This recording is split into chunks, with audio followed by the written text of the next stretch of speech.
welcome to Honorable Principal Ma'am, guest speaker Dr. Sanwar Heather, staff members and all my dear students on the occasion of prize distribution ceremony of all the competitions held during the celebration of Azadi Ka Amrit Mahotsav. Before we begin, I may have the honor to introduce our guest speaker, Dr. Sanwar Heather, who is Assistant Professor, Department of History, Maharaja Bijli Pasi Government PG College, Lucknow. She has topped the merit list of UPPSC. On the same hand, Dr. Sanwar Heather was selected for the UPPCS in the very first attempt, also qualified prestigious NET examination. Besides this, she has won a few awards for contribution in writing. Not only this, her book Law and Justice in United Province was published in 2016. More than 20 research papers have been published in various national and international journals. She is the nodal author of Ek Bharat Shresth Bharat program of the Government of India. I request our Honorable Principal Ma'am to felicitate our Honorable Guest Speaker on behalf of all the staff members and students.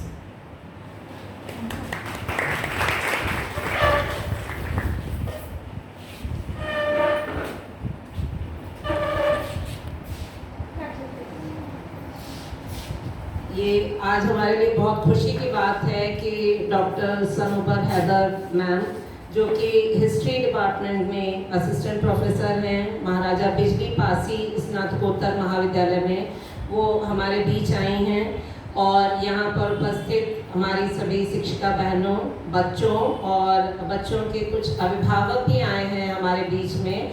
आप सभी का यहाँ पे हमारे विद्यालय परिसर में स्वागत है। ये हम आप सभी को पता है, लगातार आपको ऑनलाइन भी जानकारी दी जा रही है कि इस वर्ष हम आज़ादी का अमृत महोत्सव ये कार्यक्रम आयोजित कर रहे हैं, जो कि स्वतंत्रता के 75 वर्ष पूरे होने के उपलक्ष्य में आयोजित हो रहा है और इसी में बहुत सारी एक्टिविटीज़ भी की जा रही हैं।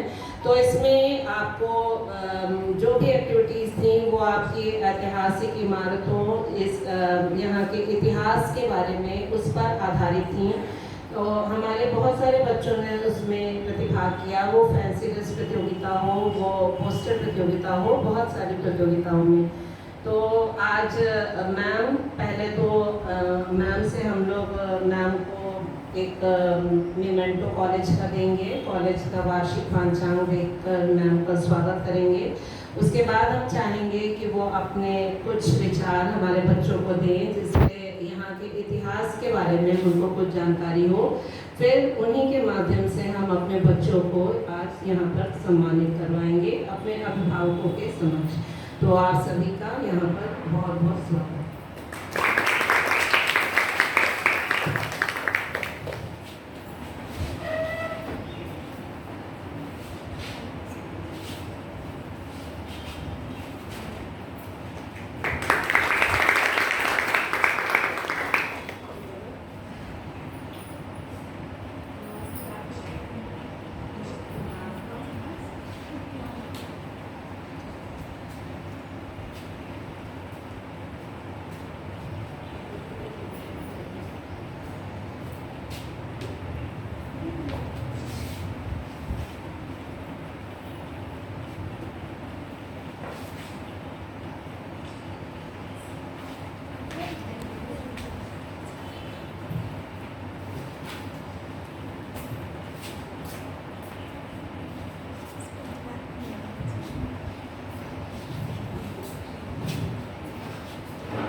Thank you, ma'am. I request Honorable Speaker, ma'am, to enlighten, encourage and motivate all of our students and our staff members. Honorable Speaker.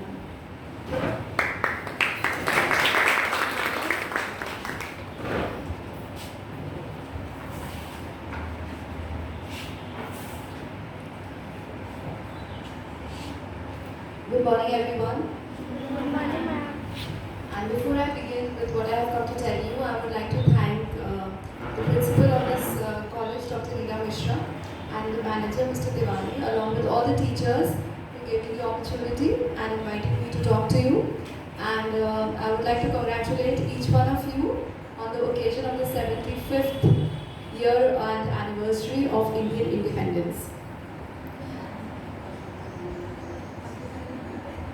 Alright, जैसे कि हम लोग ने सब सुना है और हम लोग सेलिब्रेट भी कर रहे हैं आज़ादी का अमृत महोत्सव।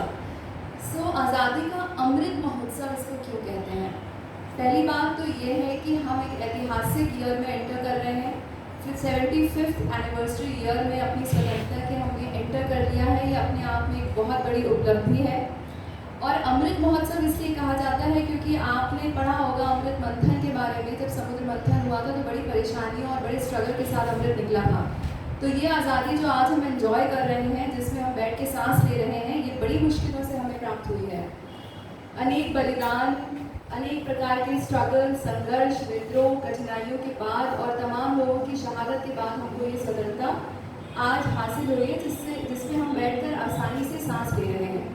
तो इस स्वतंत्रता को प्राप्त करने के पीछे की कहानी क्या है, उसके बारे में थोड़ा सा बात करेंगे।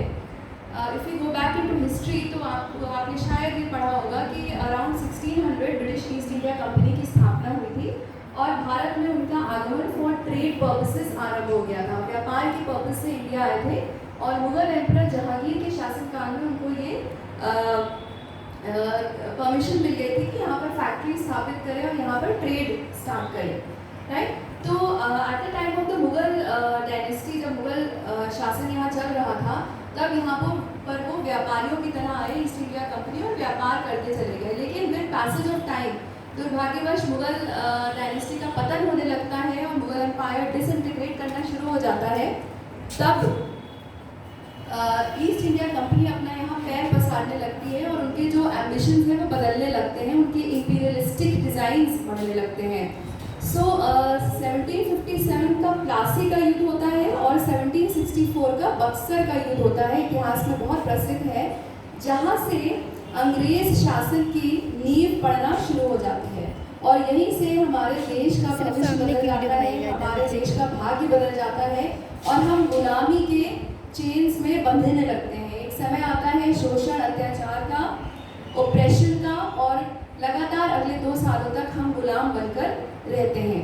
1857 में इस गुलामी के अगेंस्ट भारत के कुछ वीर सपूत एक्सप्रेशन करते हैं, विद्रोह करते हैं, जिसे हम भारत का पहला स्वतंत्रता संग्राम कहते हैं, 1857 की क्रांति कहते हैं।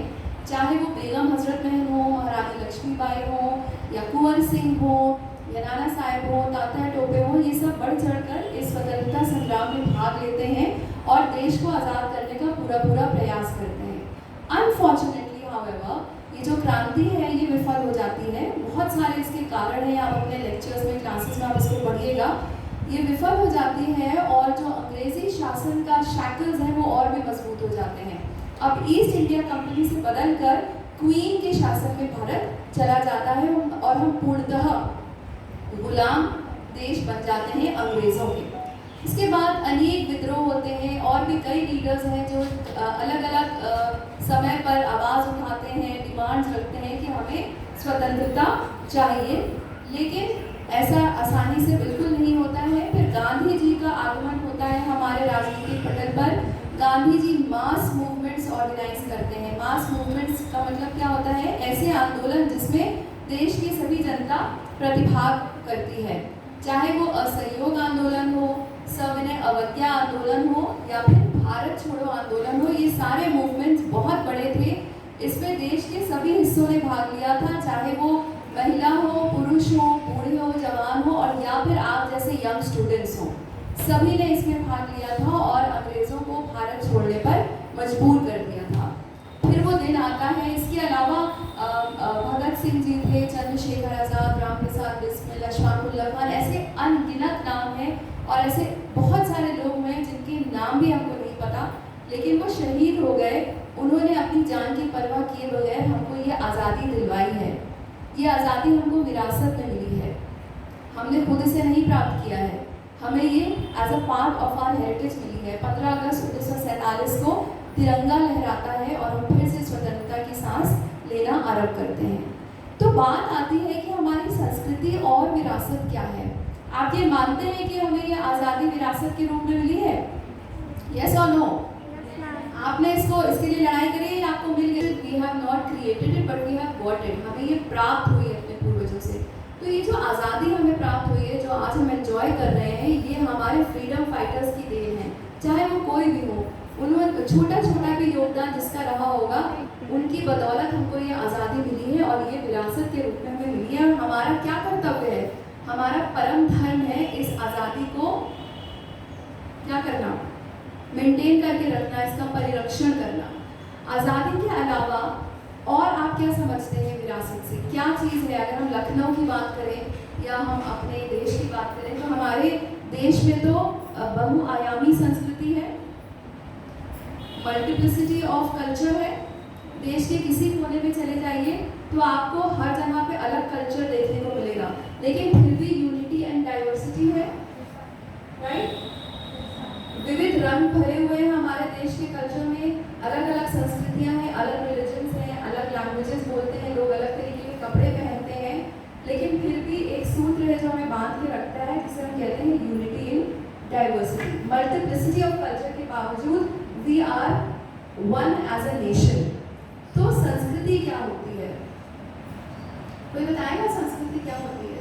सिंपल शब्दों में आप क्या समझ सकते हैं? कल्चर क्या होता है? संस्कृति एक डिफिकल्ट टू डिफाइन टर्म है, लेकिन उसके कुछ तत्व होते हैं। There are some characteristics of संस्कृति या कल्चर जिसे आप कहते हैं। संस्कृति के तत्वों में आ जाएंगे, जैसे अगर आप सिर्फ लखनऊ की बात करें और बड़े लेवल पे आप हमारे देश की बात करें, तो किसी भी जगह का जो रीति रिवाज होते हैं, जो परंपराएं होती हैं, जो कला होती है, रहने सहने का ढंग होता है, चाहे और कलाओं में चाहे वो स्थापत्य कला हो, मूर्ति कला हो, पेंटिंग हो, डांस हो, सिंगिंग हो, ये सब जितने भी आयामों की बात करी है, ये सब they are a part of culture. ये संस्कृति के तत्व हैं। इसमें ओरल ट्रेडिशंस भी आते हैं, जो आप करते चले आ रहे हैं सालों से, आपकी फैमिली में कल्चर चलता चला आ रहा है, लेकिन कहीं लिखा नहीं है।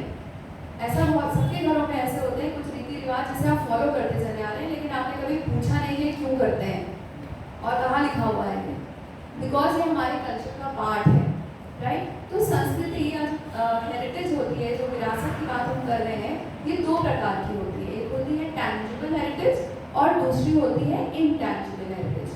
टैंजिबल या material, intangible non material. Tangible heritage के अंतर्गत वो सब चीज़ें आती हैं जिनको हम देख सकते हैं, रिकॉर्ड कर सकते हैं। फॉर एग्जाम्पल, सिंपल एग्जाम्पल, जैसे कि कोई बिल्डिंग है, कोई पुराना मॉन्यूमेंट है, इमारतें हैं हमारे लखनऊ शहर में, पुराने हिस्टोरिकल मॉन्यूमेंट्स हैं, जैसे कि कौन से? हाँ, बड़ा इमाम बाड़ा, छोटा इमाम बाड़ा, रूनी गेट, बहुत सारे टेम्पल्स हैं, बहुत सारे मॉस्क्स हैं, ऐसे बहुत सारे प्लेसेस हैं जिनको हम हिस्टोरिकल मॉन्यूमेंट्स के नाम से जानते हैं। इनको आप देख सकते हैं, जाके छू भी सकते हैं, फोटो खींच सकते हैं और रिकॉर्ड के रूप में रख सकते हैं। ये एक संरक्षित है, एक सामने आपके प्रस्तुत है। तो इस तरीके की जितनी भी विरासत है, इसको टैंजिबल हेरिटेज कहते हैं। पेंटिंग्स, कॉइन्स, जो कुछ भी हिस्ट्री से संबंधित है, जो लेगेसी में मिला है, वो सब टैंजिबल है। दूसरी कैटेगरी आती है इनटैंजिबल हेरिटेज की, जिसको हम सॉलिड रूप में रख नहीं सकते हैं। जैसे अगर गुप्ता काल के कुछ हमें सिक्के मिले हैं, तो ये तो हम रख सकते हैं, इनको सेफली रख सकते हैं, म्यूजियम में रख सकते हैं, ये टैंजिबल हेरिटेज हो गए। लेकिन हमारी इनटैंजिबल हेरिटेज में आएंगे यहाँ के लोकल कस्टम्स, ट्रेडिशंस, परंपराएं, जैसे कि कथक नृत्य है, इसकी अब तो हम फोटो खींच के रिकॉर्डिंग करके प्रिजर्व कर सकते हैं, लेकिन नृत्य और गान और इस तरीके की जो आर्ट्स हैं, उनको हम कहीं सॉलिड रूप से हमेशा के लिए स्टोर करके नहीं रख सकते। किसी बिल्डिंग की तरह नहीं रख सकते आप कथक को, या किसी भी डांस फॉर्म को या सॉन्ग के फॉर्म को। कथक और सिंगिंग के जितने भी डांस और सिंगिंग के या अलग रीति रिवाजों और परंपराओं के जो ट्रेडिशंस हैं, वो चलते चले आ रहे हैं सालों साल से, पीढ़ियों से चलते चले आ रहे हैं, लेकिन ये जो है ये इनटैंजिबल हेरिटेज का पार्ट है। इनको हम नॉन मटीरियल हेरिटेज कहते हैं। ठीक है, ये आपको समझ में आ गया हेरिटेज क्या है। और हेरिटेज दो प्रकार की होती है, टैंजिबल हेरिटेज और इनटैंजिबल हेरिटेज। तो as students and as teachers, as scholars and as citizens of India, responsible citizen, आप सब अब जो है कॉलेज जाएंगे, बड़े हो रहे हैं, तो आप धीरे धीरे देश के रिस्पॉन्सिबल नागरिक बनने की ओर बढ़ चले हैं। और ऑलरेडी आप पढ़ रहे हैं तो आपको बहुत सारी चीज़ें पता है, आपकी रिस्पॉन्सिबिलिटी है, being a civic citizen, civic awareness है आपके पास। तो इस हेरिटेज को प्रोटेक्ट करने के लिए आप क्या कर सकते हैं? क्या आप कुछ कर सकते हैं being simple students in schools and colleges? Yes, awareness. हाँ, पहली चीज़ है, सही बताया मैंने कि क्या है और हमें उसे क्यों प्रोटेक्ट करना चाहिए, तभी आप दूसरों को बताएंगे।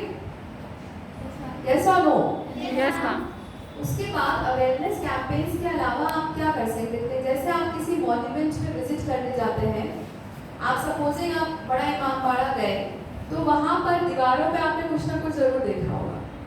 क्या होता है दीवारों पर? इस तरीके की दीवारों पर क्या होता है, पुराने पुराने जो मॉन्यूमेंट्स हैं वहाँ पर लोग अपना नाम लिख के चले जाते हैं, पेंसिल से या ईंटा लेके खुरच देते हैं, दीवारें खराब कर देते हैं। सैकड़ों साल पुरानी इमारतें हैं, तो हम क्या कर सकते हैं? छोटा सा काम हम ये कर सकते हैं कि जब हम अपनी फैमिली के साथ घूमने जाएं तो कम से कम खुद तो ये ना करें, स्क्रिबलिंग ऑन द वॉल्स। आपको यहाँ पे भी स्कूल में मना किया जाता होगा, मेज पर मत लिखिए, दीवारों पर मत पेंसिल मत चलाइए। तो यही आप मॉन्यूमेंट्स के साथ भी कर सकते हैं, अपनी विरासत को, अपने कल्चर को प्रोटेक्ट करने के लिए कम से कम हम इतना तो कर सकते हैं, और अपने साथ जो लोग गए उनको भी इसके लिए मना कर सकते हैं।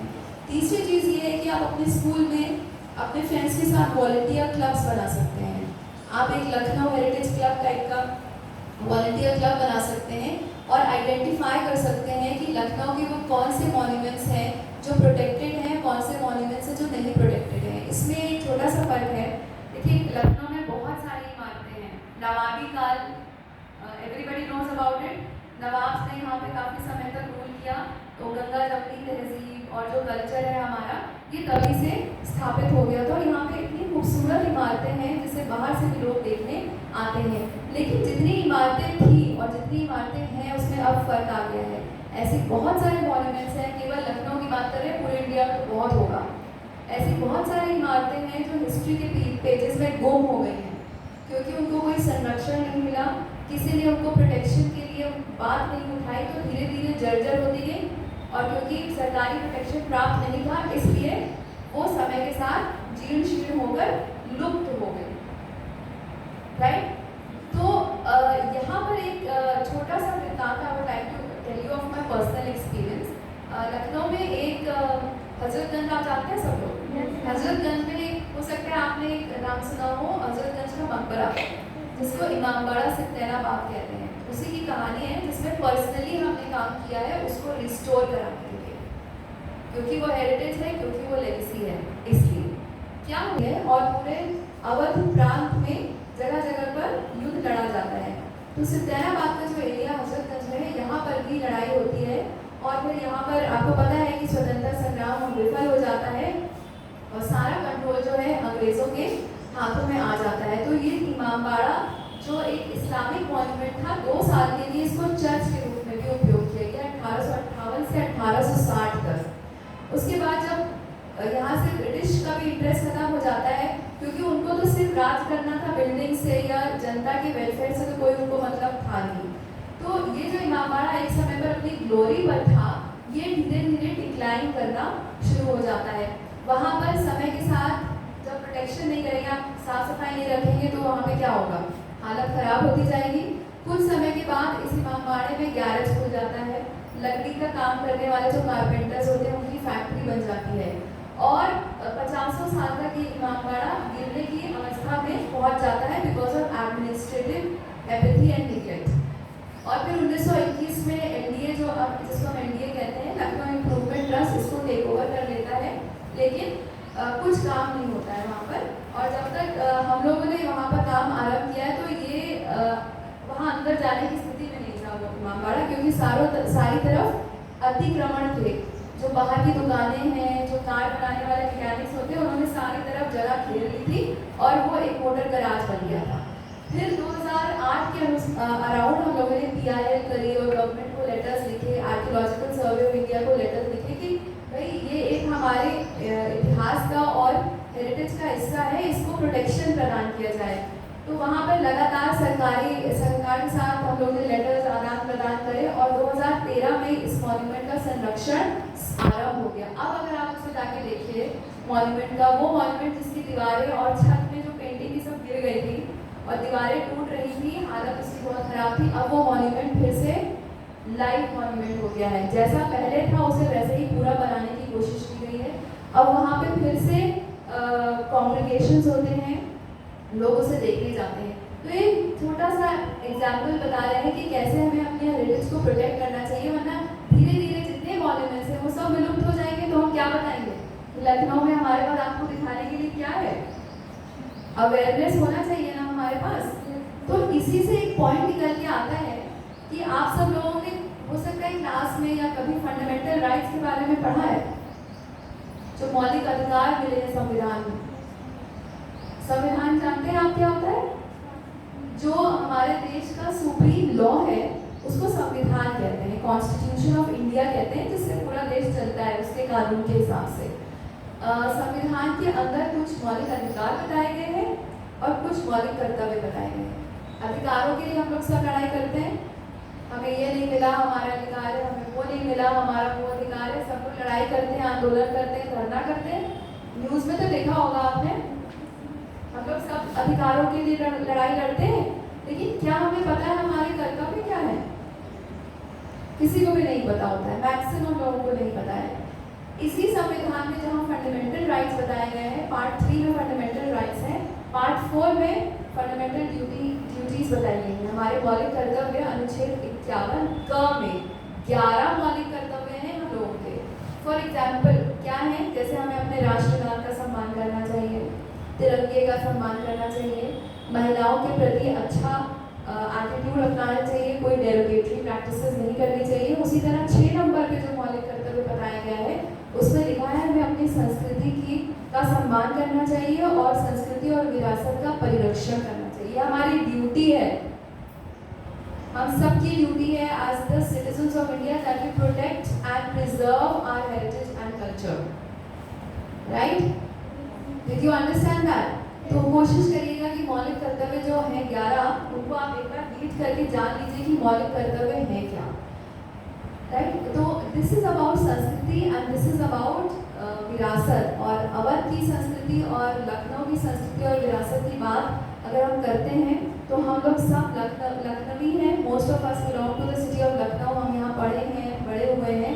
तो हम सब की ये रिस्पॉन्सिबिलिटी है कि हम अपनी संस्कृति और विरासत की रक्षा करें, उसका परिरक्षण करें, क्योंकि हमारे देश की जो संस्कृति है वो इंडस वैली सिविलाइजेशन से स्टार्ट होती है, सिंधु घाटी सभ्यता से, जो सैकड़ों हजारों साल पुरानी है।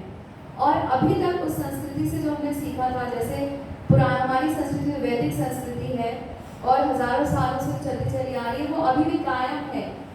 अतिथि देवो भव की बात कर लीजिए या वसुधैव कुटुंबकम की बात कर लीजिए, अहिंसा की बात कर लीजिए, जो तब हम फॉलो करते थे वो हम अभी भी फॉलो करते हैं, इसको मानते हैं। उसी समय सिंधु घाटी सभ्यता के समय की जो इजिप्शियन सिविलाइजेशन था, मेसोपोटामियन सिविलाइजेशन था और बाकी जितने भी सभ्यताएं थी वो समय के साथ समाप्त हो गई। रोमन सिविलाइजेशन था, रोम की सभ्यता पूरी तरह से नष्ट हो गई। एक हमारी सभ्यता है, हमारी संस्कृति है जो अभी तक कायम है।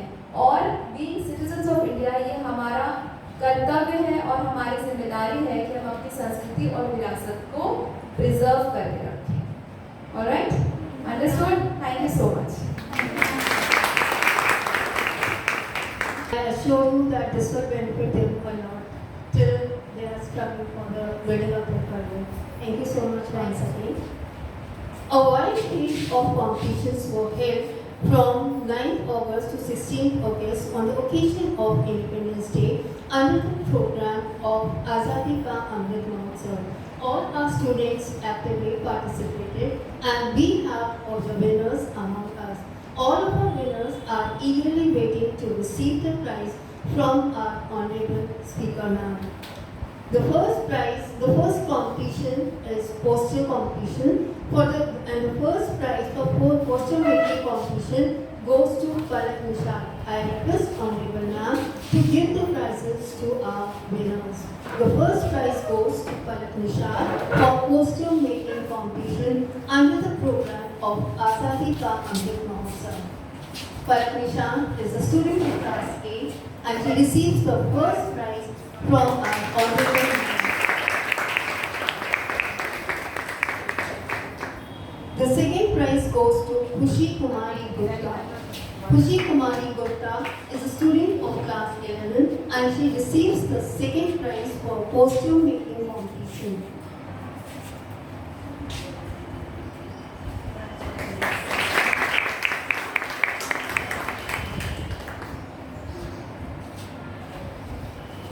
The third prize goes to Shani Moria. Shani Moria is a student of class 9. Shani Moria receives the third prize for poster making competition. Shani Moria.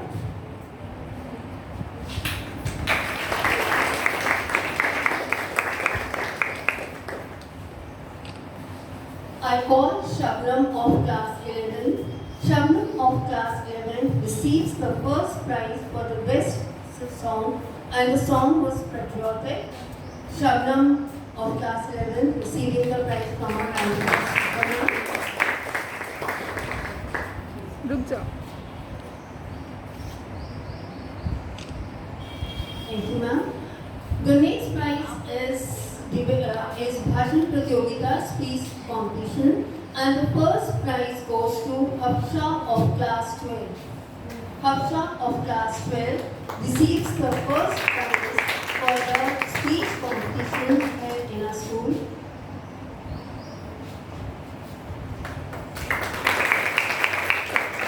Second prize goes to Khushi of class 8. Khushi of class 8.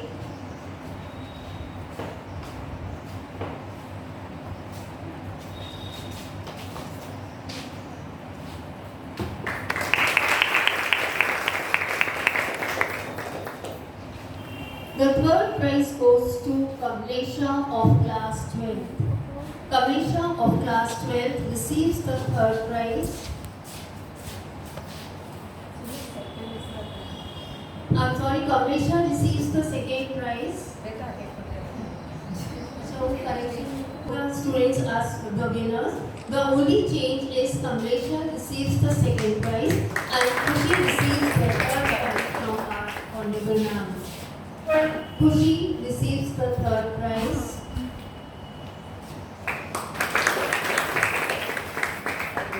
The next category for the competition is fancy dress competition and Kumkum Sharma of class 8. Kumkum Sharma of class 8 receives the first prize. She was very beautifully dressed as Mother India.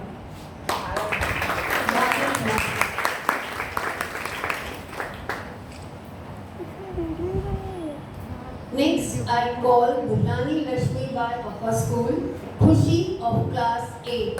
Khushi chose to be Rani Lakshmi Bai in our fancy dress competition and Khushi receives the second prize.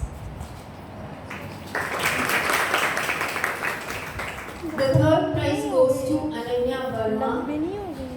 Ananya Verma is the student of class 9 and she was dressed up as Kittur ki Rani. Kittur Chennamma, a very different role she had played and it was extremely wonderful. Ananya Verma receives the third prize. Next, I call Mehek Jahan of class 12 to receive the prize from our honorable ma'am. Mehek Jahan has scored the highest marks in class 12 science.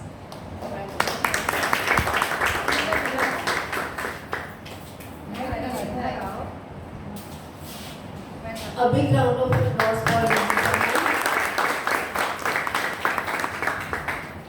Thank you, ma'am. And second prize goes to Ayushi Yadav. Ayushi Yadav receives the second prize for scoring the highest marks in class 12 science. Ayushi Yadav.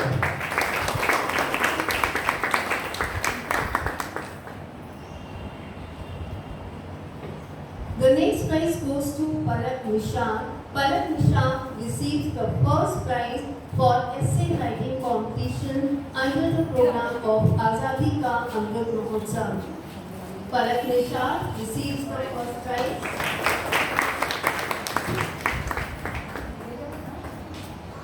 Next, I call Musharraf of class 11. Musharraf of class 11 receives the second prize in the essay writing competition under the program Azadi Ka Amrit Mahotsav.